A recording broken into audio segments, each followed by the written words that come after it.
Have you ever seen a moment so small, it changed an entire Sometimes the life? simplest moments are the A most profound, 7-year-old aren't girl they? stopped a billionaire from You walking into a lied, trap, but I forgive you. and 20 minutes later, the FBI stormed in. It wasn't luck. It was Will you courage. accept this If you've key ever to my believed that heart? one voice can make a difference, this story is for you. Tell me where you're watching from. I'd love to know how far this story travels. Don't blink. It's worth every second. The marble lobby of the Grand Plaza shimmered under morning light. Businessmen hurried past, clutching lattes and briefcases, while the air buzzed with that restless New York rhythm money never sleeps. Nathan Cole stood near the elevator, the polished floors mirroring his perfectly pressed suit. He checked his Rolex. 8:59 a.m. In 1 minute, he was supposed to meet a group of international investors on the 12th floor. A deal worth $300 million. One signature, and Coltech would break into Europe. He'd rehearsed his pitch 100 times. Every detail was flawless, except fate never cared for perfect timing. Just as the elevator chimed, a small voice cut through the hum of the lobby. "Sir, please don't go in there." Nathan turned, startled. A little girl no older than 7 stood beside a velvet couch, clutching a coloring book. Her big hazel eyes were fixed on him, wide with urgency. He blinked. "Excuse me?" She stepped closer, voice trembling but steady. "I heard them. The men upstairs. They said they're going to steal your money." Nathan froze.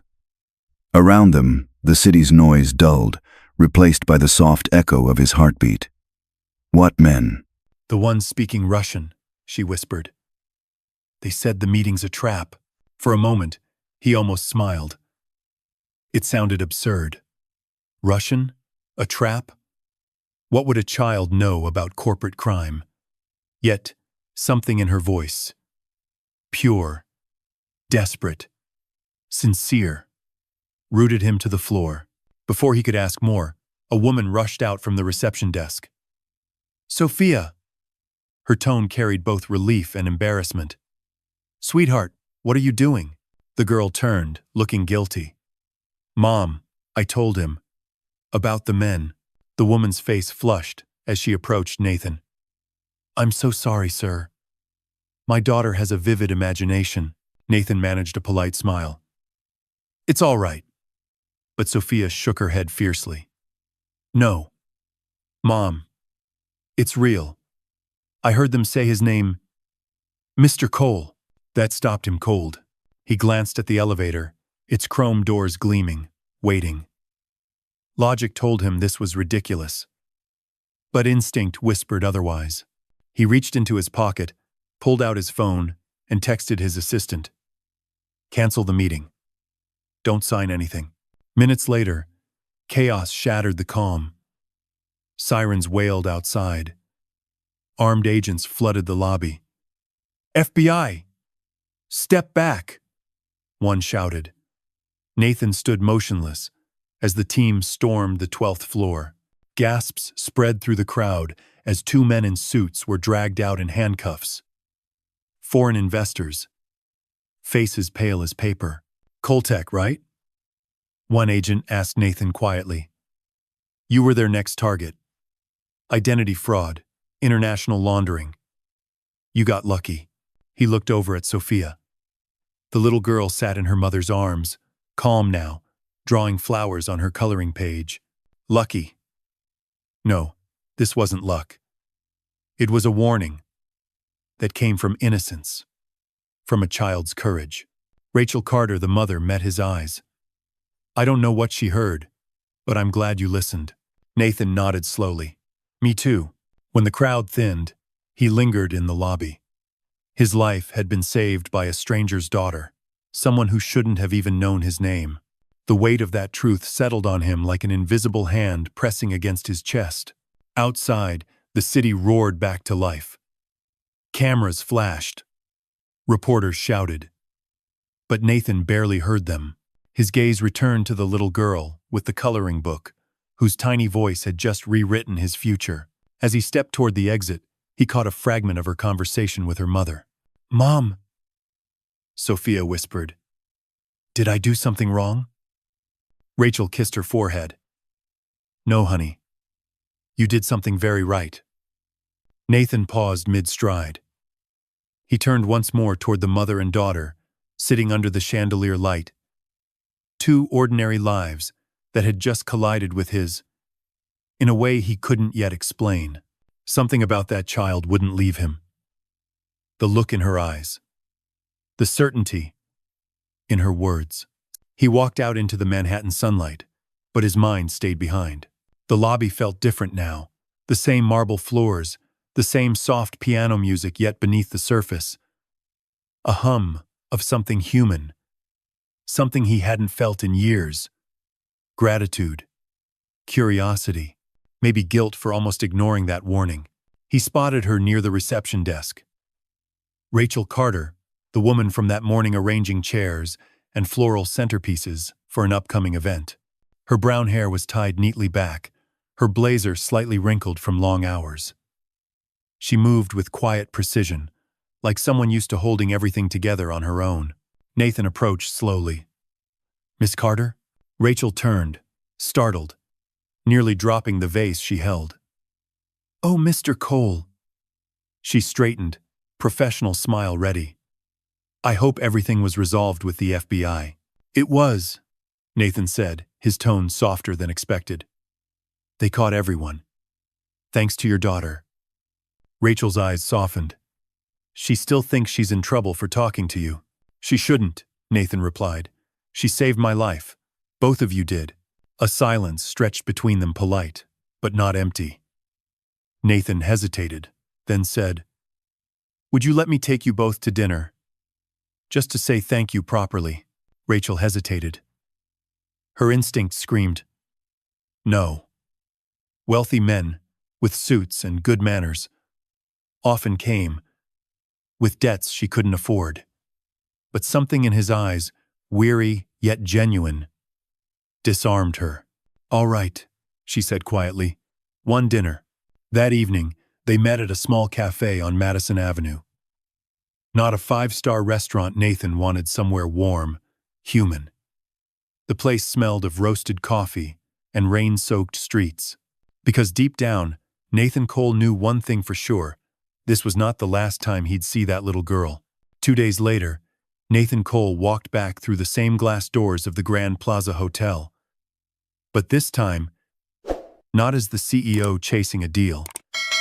He came as a man who couldn't shake a child's voice out of his head. She nodded, proud. "My grandma was from Ukraine. She taught me before she died. Mom doesn't speak it, but I still remember." Nathan smiled. "Seems like that runs in the family." Rachel blushed faintly, then tried to change the subject. "I read about your company. Cole Tech, right? You build security systems?" Sophia swung her legs under the table, sipping hot chocolate, humming to herself. Nathan watched her, with faint amazement, so small, yet somehow braver than most adults he knew. Something about the way he said it made Rachel stop. There was vulnerability there, rare in men like him. After a moment, Nathan leaned forward. "Your daughter is extraordinary, Rachel. I mean that. She deserves opportunities that match her talent." Rachel frowned slightly. "Mr. Cole." "Nathan," he interrupted. "Please, call me Nathan." She nodded slowly. "I'd like to cover her education," he continued. "Private school, tutors, anything she needs. No conditions, no publicity, just gratitude." Rachel's fingers tightened around her cup. "That's incredibly generous. But I can't accept that. I don't want her to grow up thinking everything has a price." "This isn't a transaction," Nathan said softly. "It's something I owe." Her eyes searched his, looking for hidden motives, but found none. Still, pride was a powerful shield. "If you really want to help," she said finally, "then be there. Don't just write a check. Be present in her life." Nathan blinked. He hadn't expected that. "You mean Actually spend time with her? Yes, Rachel said simply. If you want to be part of this, show up. She doesn't need another sponsor. She needs people who care. Oh. He leaned back, letting her words settle. He realized she'd just asked him to do something far harder than paying tuition to care, fully, without walls. I can do that, he said quietly. I will. Sophia looked up from her drawing. Are we friends now? Nathan smiled. I hope so. The cafe door chimed as the rain began to fall outside. For a moment, they sat there, in an easy silence. 3 lives at a single table, connected by something that defied logic. When they parted ways, Rachel shook his hand, cautious but not cold. Thank you, Nathan. For listening. Thank you, he replied. For trusting me enough to say no. As he watched them disappear into the city, night, mother and daughter walking hand in hand, Nathan felt a warmth he couldn't quite name. He didn't know it yet, but that dinner was the beginning of something far greater than gratitude. Because the next time he saw them, it wouldn't be as a man repaying a debt. It would be as someone who couldn't imagine his life without them. Weeks passed, and the city fell back into its usual rhythm, relentless, glittering, unforgiving. But for Nathan Cole, something had shifted. He found himself visiting the small cafe on Madison every Friday, sometimes bringing books for Sophia, sometimes just sitting with Rachel over coffee and laughter that came easier than he remembered. For the first time in years, the world felt human again. Yet beneath that calm, trouble was quietly forming. Late one evening, Nathan sat alone in his glass-walled office at Cole Tech, the skyline of Manhattan glowing like circuitry behind him. He scrolled through digital reports, and a number caught his eye, a transfer of several $1 million to an unfamiliar offshore account. He frowned. That wasn't approved. He opened more documents, more signatures his own. Forged. His pulse quickened as he traced the chain of transactions. Each one led back to the same name, Michael Grant, Nathan's oldest friend, the man who'd built Coltech by his side. He leaned back, the city lights flickering in his eyes like broken stars. Betrayal wasn't foreign to him, but this was different. It wasn't business. It was personal. The next morning, he called his assistant, Sophie Miller. Pull every contract Michael signed in the last 6 months, he said. His voice was calm. Too calm. Quietly. Days later, Sophie placed a folder on his desk. You're not going to like what's in there. By the time Nathan finished reading, the truth had a shape, and it looked like greed. Fake accounts. Inflated projects. Gambling debts. Hidden behind corporate jargon. Millions. Gone. He stared out the window at the Empire State Building, piercing the clouds. Somewhere below, people lived simple, honest lives. Lives that didn't need boardrooms or balance sheets to matter.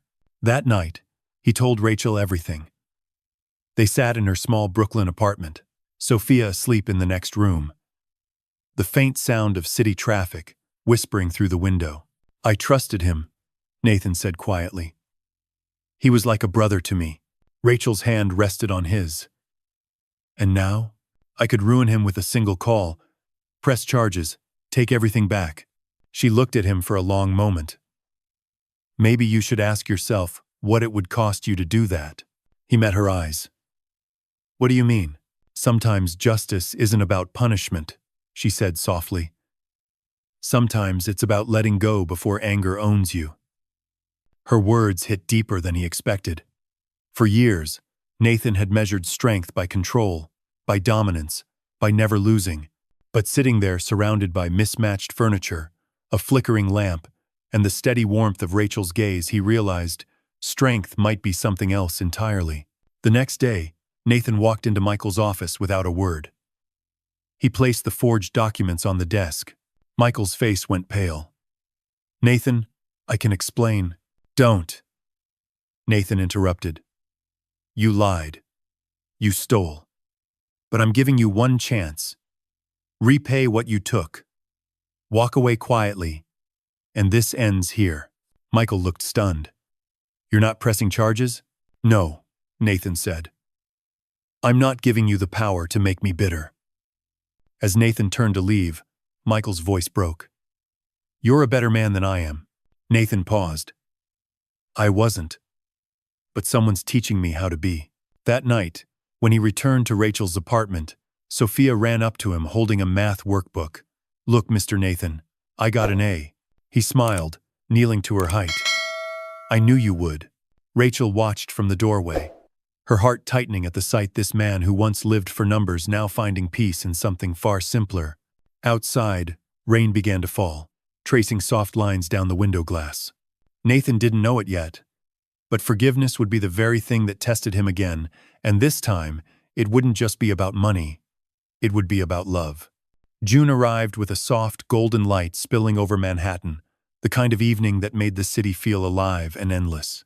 Nathan had spent the entire day rehearsing words that refused to settle, pacing his apartment, checking the table setting again and again. Candles glowed on the dining table, their reflections dancing across the glass windows overlooking the skyline. He had cooked himself, or tried to, with Rachel's favorite pasta recipe, scribbled on a notepad, and a bottle of red wine breathing beside it. Tonight wasn't about perfection. It was about truth. When the doorbell rang, his heart skipped. Rachel stood there, elegant yet modest, her dress a deep shade of blue. Beside her, Sophia twirled in a white summer dress, holding a small box wrapped in paper. For you, Mr. Nathan, she said shyly. Mom baked cookies. Nathan smiled, his voice warm. Then this might already be the best night of my life. Dinner began with laughter. Sophia talked about school and piano lessons, her hands moving in excited gestures. Rachel watched her daughter with quiet pride. Nathan, for once, wasn't thinking about markets, contracts, or deadlines. He was watching a family, his family. Even if he hadn't said it out loud yet. When dessert came, Sophia excused herself to the living room to color. The city hummed softly outside. Rachel noticed Nathan's unease. You've been distracted all night, she said. Something wrong? He took a deep breath, reached for the small velvet box hidden under the table, and knelt beside her. Rachel Carter, he began, his voice trembling just slightly. 3 years ago, I thought the biggest deal of my life would be in that hotel conference room. I was wrong. The real deal happened in the lobby when your daughter stopped me. Rachel's eyes widened, her hands covering her mouth. She didn't just save my company. She saved me from myself, from the man I used to be. You both gave me a life worth more than any number I've ever written. He opened the box, a simple diamond ring, nothing extravagant, but honest. Will you marry me? Rachel's breath caught. Tears welled in her eyes as she whispered, Yes. Yes. I will. Sophia's head popped up from the couch. Mom said yes? She ran over, squealing with joy, wrapping her arms around both of them. Nathan laughed through his tears, reaching into his pocket once more. But I have one more question. He opened a smaller box inside. A delicate silver necklace, with a tiny key-shaped pendant. He knelt again, this time before Sophia. Sweetheart, would you give me the honor of being your dad? Sophia stared for a moment, then leapt into his arms. I always wanted a dad, she whispered, voice shaking with emotion. And I'm glad it's you. The three of them held each other for a long time. The candles flickered. The city below glowed like a sea of stars. And for the first time in his life, Nathan felt completely home. Later that night, when Rachel and Sophia had gone, Nathan stood on the balcony, looking over Manhattan. He thought about what he'd built, what he'd lost, and what he'd finally found. Then his phone buzzed. A new email, subject line in bold. Confidential. Coltech acquisition proposal. Immediate response required. He opened it. The offer came from a European firm, $400 million, on the condition that he relocate to Berlin for 5 years. Nathan stared at the screen, the light reflecting in his eyes. 5 years away. 5 years without them. Outside, thunder rolled far in the distance. He turned back toward the dining table, where 3 half-empty glasses still sat, and the faint sound of Sophia's laughter seemed to echo through the room. He whispered to himself, barely audible, "What kind of man walks away from this?" And with that question hanging in the quiet, the screen faded to black. The morning sun rose over Manhattan, golden light spilling across the skyline and into Nathan's apartment. He sat at the kitchen table, staring at his phone. The offer glowed on the screen, $400 million. Relocation to Berlin for 5 years. It should have felt like victory. It should have been everything he ever wanted. Instead, it felt like a betrayal he'd be choosing for himself. Rachel entered quietly, her hair still damp from the shower, Sophia humming in her room down the hall. "You're up early," she said softly. "Couldn't sleep." She glanced at the screen and immediately understood.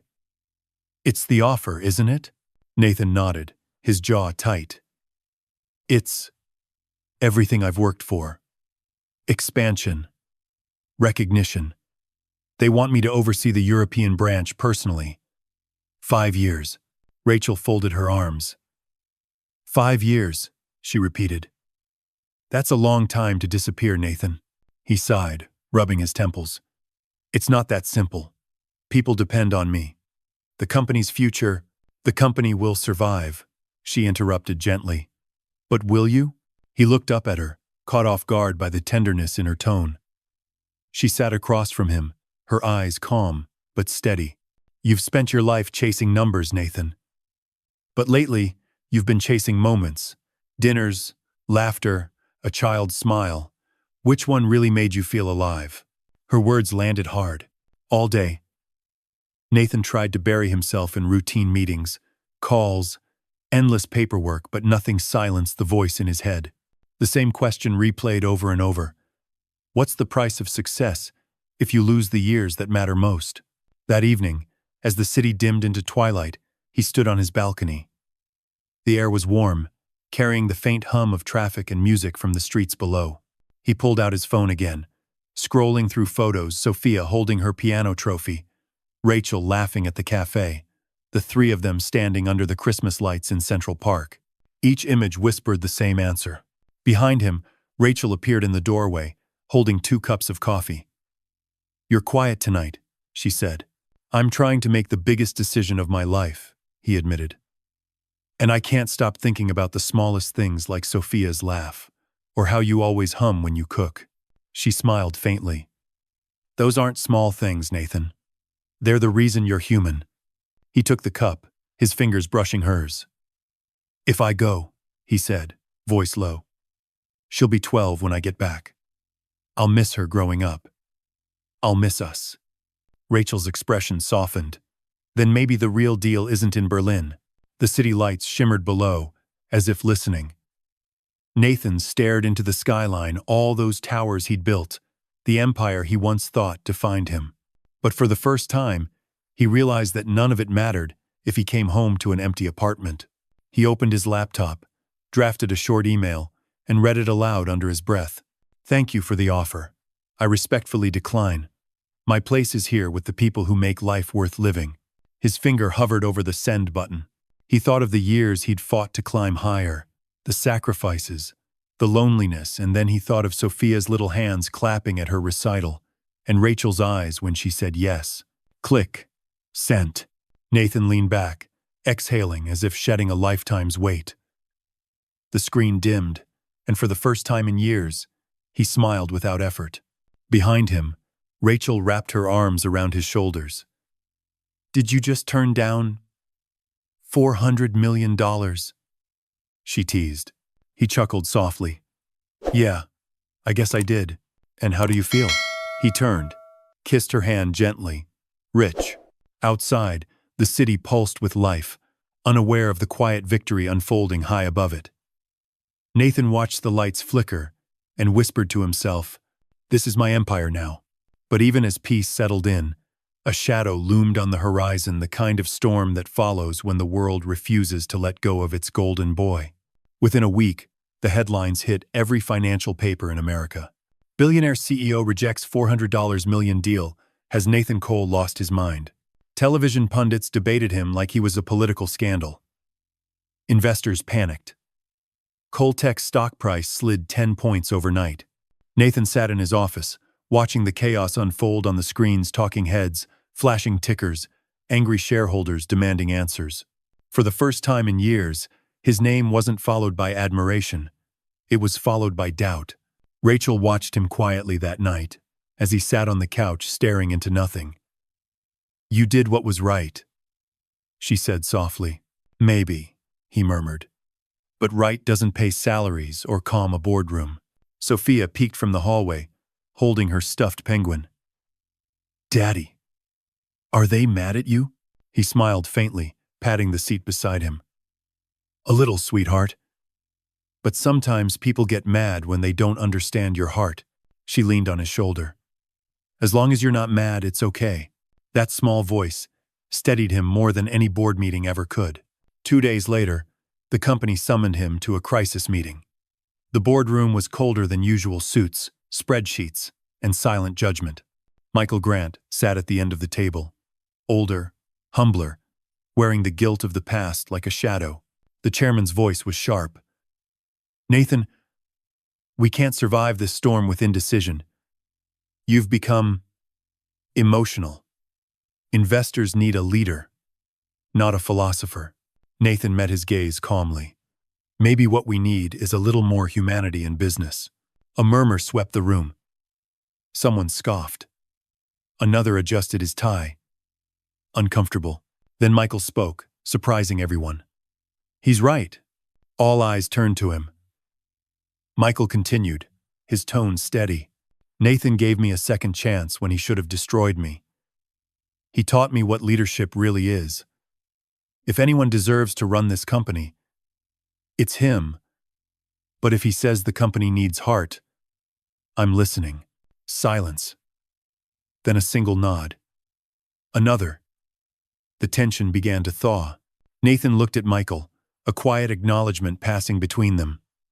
Forgiveness had come full circle. After the meeting, Nathan walked out into the open air of the rooftop terrace, the city stretching endlessly below. Michael joined him a moment later. "You saved me once," he said. "Now let me return the favor. I'll handle the board, the investors. You take a step back, be with your family." Nathan hesitated. "You sure you're ready for that?" Michael smiled faintly. "No. But I'm willing to try." They shook hands not as CEO and subordinate, but as men who'd finally learned what it meant to let go. That night, Nathan took Rachel and Sophia to Central Park.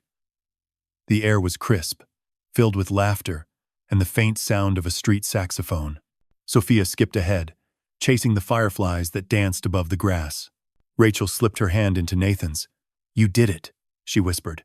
"You kept your soul intact." He looked at her, then at the little girl, twirling under the streetlights. "I didn't do it alone." Sophia turned back, breathless and glowing. "Come on, Daddy. You're missing the magic." Nathan laughed, the sound breaking free like it hadn't in years. "Coming, sweetheart." They walked together under the city's shimmering glow, 3 silhouettes, framed by light and shadow. Proof that success didn't have to be measured in millions.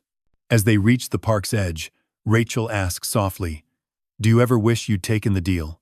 Nathan glanced at the skyline, then down at their intertwined hands. "No. I've built towers that touch the clouds. But this," he nodded toward her and Sophia, "this is higher than any of them." She smiled. "So what happens now?"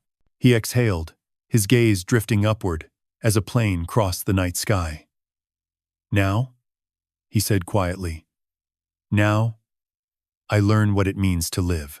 Neither of them noticed the email notification lighting up Nathan's phone, again a message from a journalist, subject line bold and cold. "Exclusive interview. Request the fall of Coltech's golden boy." The storm wasn't over yet. Spring arrived softly over Brooklyn, warm rain on the windows, tulips blooming along the sidewalks, and the faint music of a piano drifting from the Carter home. Sophia, now 11, sat at the instrument in the corner of the living room, her small fingers trembling above the keys. Rachel leaned against the doorway, smiling. "You're doing great, sweetheart," Sophia sighed. "I keep messing up. What if I freeze on stage?" Nathan looked up from the couch, setting aside his laptop. "Hey," he said gently, walking over. "Remember what we talked about? Success isn't about being perfect. It's about showing up, even when you're scared." Sophia wrinkled her nose. "That sounds like something a dad would say." Nathan chuckled. "Then it's working." The piano competition was only a week away, a statewide event, filled with prodigies and pressure. But all Nathan saw was his little girl, brave and brilliant, doubting herself the same way he once had. He made her hot chocolate, sat beside her while she practiced, and every missed note felt like a lesson in patience for both of them. At the competition hall, hundreds of people filled the seats. Nathan squeezed Rachel's hand as Sophia walked onto the stage, her white dress catching the light. She bowed, sat, and placed her fingers on the keys. For a few seconds, silence. Then nothing. Her hands froze. Fear crawled up her spine. She glanced toward the crowd, so many faces, so many eyes. From the front row, Nathan smiled, mouthing the words, "Just breathe." Sophia closed her eyes, a deep breath. Then, slowly, the music began. The first notes wavered, then found their rhythm. The melody swelled, tender and strong. Every sound echoed through the hall like a heartbeat, rediscovering courage. When the final note faded, the room was silent for one suspended moment and then erupted in applause. Rachel covered her mouth, tears spilling freely. Nathan stood, clapping harder than anyone, pride shining through his smile. Sophia ran into his arms after the awards ceremony, the gold ribbon still around her neck. "I did it, Dad!" He knelt to her level, voice thick. "You didn't just play, sweetheart. You showed up. That's all I'll ever ask of you." She grinned, pulling out the little silver key pendant she'd kept since the night he became her father. "You said this would open something one day." Nathan smiled. "It did. You opened every part of me I didn't know was locked." Rachel slipped her arm around them both, whispering, "Looks like she's got your courage now." As they stepped out into the soft New York dusk, Sophia's laughter echoed down the street. For Nathan, it sounded like the purest kind of success, the kind that couldn't be bought or sold. He didn't notice the invitation envelope tucked among the day's mail at home. TED Conference San Francisco. Keynote speaker request. Nathan Cole. A new door was about to open. The auditorium lights dimmed, and a hush fell over the crowd. San Francisco, 2030. On the wide stage of the annual TED Conference, Nathan Cole stood alone, a single spotlight tracing the faint silver in his hair. Behind him, the screen glowed with a photo: Rachel, Sophia, and him at a piano in their Brooklyn home. 3 smiles. 1 story. He began quietly, his voice steady, yet full of warmth. "I used to believe success was measured in numbers. Contracts, bank accounts, the size of your office, or the skyline outside your window. But one day, a 7-year-old girl stopped me in a hotel lobby and saved my life." The room fell completely silent. He spoke of that morning at the Grand Plaza, of the trembling voice that told him not to step into the elevator, and of the courage that came from innocence. He spoke of the deal he almost signed, and the life he would have lost. "She didn't just warn me," Nathan continued. "She taught me that sometimes the smallest voices hold the biggest truths." In the audience, Rachel wiped a tear. Beside her, Sophia, now 15, sat upright, the same key-shaped pendant around her neck, catching the stage light. Nathan looked toward them, his expression softening. "Years later, I turned down $400 million because I realized something simple. Wealth without presence is just noise. But love is the quiet that makes the noise make sense. Applause began, slow and heartfelt, spreading through the hall until it filled the room. Nathan raised his hand gently, as if to steady the moment. "If success is a building," he said, "then love is its foundation. Without it, everything collapses." The applause grew thunderous. People stood. Cameras flashed. But Nathan's gaze stayed fixed on the two faces in the front row, the only audience that truly mattered. After the talk, outside under the California evening sky, Sophia ran to him and threw her arms around his waist. "You were amazing, Dad. Grandma would have been proud." Nathan smiled, pressing a kiss to her forehead. "Then I did something right." Rachel joined them, sliding her hand into his. "You did everything right." Later that night, back in their Brooklyn home, the city lights shimmered beyond the window. On Nathan's desk lay a fresh copy of his new book, The Key Beneath Manhattan. He opened it to the dedication page. For Rachel, for Sophia, and for anyone still learning that the heart is the bravest place to build an empire. He closed the book, turned off the lamp, and stood at the window. The skyline twinkled not as a symbol of ambition, but of gratitude. And somewhere in the city below, a little girl's voice from long ago still echoed softly in his memory. "Please don't go in there." He smiled. "Don't worry, sweetheart," he whispered. "I never will. Again." The Key Beneath Manhattan is more than a story about success and redemption. It's a mirror held up to modern life. It reminds us that in a world obsessed with achievement, status, and wealth, the truest form of success is found in presence, compassion, and love. Nathan Cole's journey from a powerful CEO to a humble father reveals how fragile ambition becomes when it isn't grounded in humanity. The story speaks to everyone who has ever traded time for money or love for approval, and quietly wondered if it was worth it. Through the courage of a 7-year-old girl and the quiet strength of a mother, it teaches that integrity is not a business strategy, it's a way of living. It tells us that forgiveness can rebuild what greed destroys, and that the smallest act of kindness can alter an entire life. In the end, this story celebrates the simple truth that what matters most can't be measured in dollars or trophies. It's measured in the moments we choose to be present for the people we love. And in those moments, we find the real wealth that no empire, no contract, and no storm can ever take away.